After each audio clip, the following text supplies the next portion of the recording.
Orlando Simonetti has worked for years to develop new MRI technology, but his research at the Ohio State University College of Medicine hit close to home when his wife Lynn was diagnosed with heart failure. She does have a pacemaker now as a result of this heart failure, and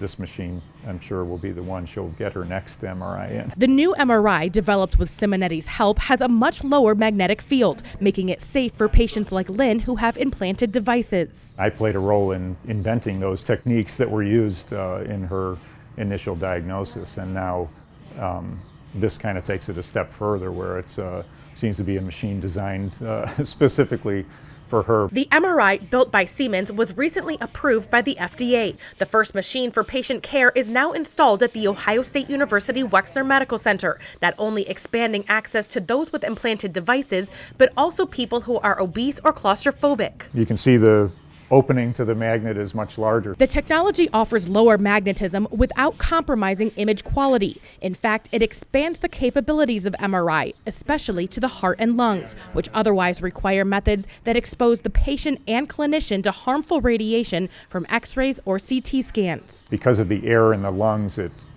cancels out the signal at higher field strength, but at lower field, there's potential that we can see lung tissue more clearly with MRI. It's a breakthrough that will continue to improve diagnostics and treatments for patients around the world, and one right at home. I've always been very proud of what he's done, and I knew that he was helping cardiac patients, but to become one of those patients and to benefit from what he and other researchers have developed has been amazing. At the Ohio State Wexner Medical Center, this is Barb Consiglio reporting.